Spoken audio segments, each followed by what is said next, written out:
Olá pessoal, sejam todos bem-vindos a mais um vídeo do projeto de extensão intitulado Violog, desenvolvido em parceria com o Núcleo Estadual de Telesaúde, vinculado com a Secretaria Estadual de Saúde. Me chamo Cibele Sofia, sou acadêmica do terceiro módulo de enfermagem da Universidade de Pernambuco, e a temática de hoje é Desmistificando a Violência. A Organização Mundial da Saúde, OMS, define a violência como o uso de força física ou poder em ameaça ou na prática contra si próprio, outra pessoa, contra um grupo ou comunidade que resulte ou possa resultar em sofrimento, morte, dano psicológico, desenvolvimento prejudicado ou privação. Essa definição inclui a violência que não produz necessariamente sofrimento ou morte, mas que, apesar disso, impõe um peso substancial em indivíduos, famílias, comunidades e sistemas de saúde em todo o mundo. Muitas formas de violência podem resultar em problemas físicos, psicológicos e sociais, que não necessariamente apresentam ferimentos, incapacidade ou morte. Tais consequências podem ser imediatas ou latentes e durar por anos após o ato abusivo inicial. Assim, definir as consequências somente em termos de ferimento ou morte limita a compreensão total da violência em indivíduos, nas comunidades e na sociedade em geral. A violência se torna um tema relacionado à saúde, porque ela afeta a qualidade de vida dos indivíduos. Em 1946, a OMS ampliou o conceito de saúde para além da ausência de enfermidade, definindo-a como estado de completo bem-estar físico, mental e social. Considerando-se sua magnitude, a violência é reconhecida como um complexo problema de saúde pública. Por essa razão, o Brasil adotou a estratégia de notificação universal dos casos de violência interpessoal, tornando-a objeto de políticas públicas com o propósito de garantir e promover os direitos sociais e de proteção às vítimas desse agravo. A violência pode ser dividida em 3 amplas categorias, sendo elas violência autodirigida, violência interpessoal e violência coletiva. A violência autodirigida é aquela que uma pessoa comete contra si mesma, subdividida em comportamento suicida, que inclui pensamentos suicidas, tentativas de suicídio e suicídio propriamente dito, e autoagressão, que inclui atos de automutilação. Violência familiar conjugal. Acontece entre membros da família ou entre parceiros íntimos e ocorre normalmente nos lares. Inclui o abuso infantil, a violência conjugal e os maus tratos contra pessoas idosas. Violência na comunidade. Acontece entre os indivíduos sem relação pessoal que podem ou não se conhecer, ocorrendo normalmente fora dos lares.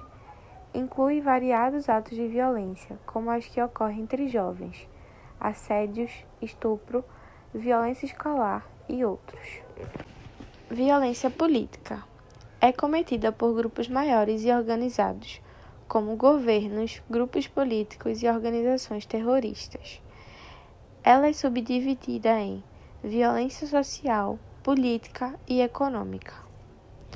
A violência social é aquela de atos violentos de ação social, como crimes de ódio praticados por grupos organizados e atos terroristas.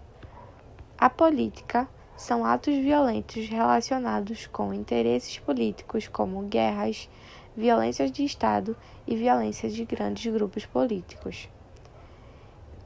E a violência econômica são atos violentos motivados por fins econômicos, como bloqueios com fim de desintegrar a atividade econômica ou impedindo o acesso aos serviços essenciais e criando divisões e fragmentações econômicas.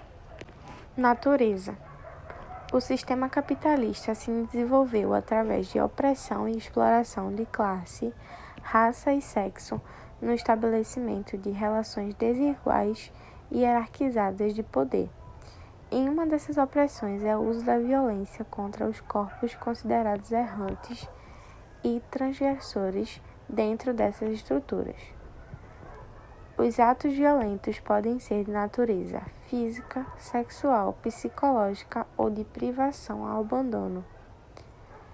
Esses 4 tipos ocorrem em todas as categorias de violência, com exceção da violência autodirigida. Por exemplo, o abuso infantil dentro dos lares pode incluir o abuso físico, sexual, psicológico e também o abandono. Os custos da violência. Além das perdas humanas, a violência extrai bilhões de dólares das nações com os tratamentos de saúde, gastos legais, ausência do trabalho e produtividade perdida.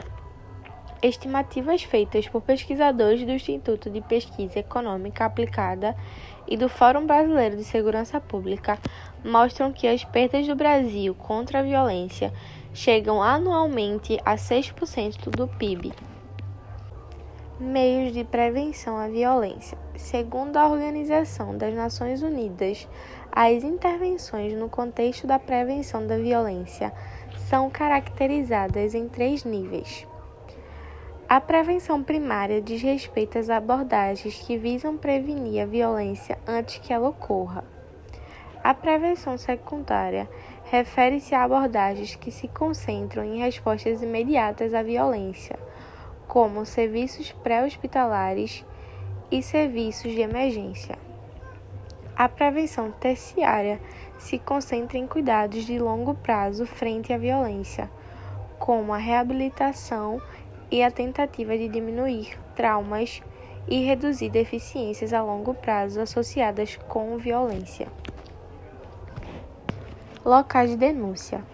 Temos o Disque Direitos Humanos, Disque 100, que é um serviço de informações sobre direitos de grupos vulneráveis e de denúncias de violações de direitos humanos, que funciona diariamente 24 horas por dia. Temos também o Conselho Tutelar, que é responsável pelo atendimento de crianças ameaçadas ou violadas em seus direitos e recebe todos os tipos de denúncias de violações de direitos contra a criança e adolescente. Temos o Ligue 180, que é um serviço de utilidade pública essencial para o enfrentamento da violência contra a mulher, e o Disque 191, utilizado pela Polícia Rodoviária Federal, onde a população poderá ligar para informar sobre ocorrências nas rodovias federais. O silêncio permite a violência, então, viologue.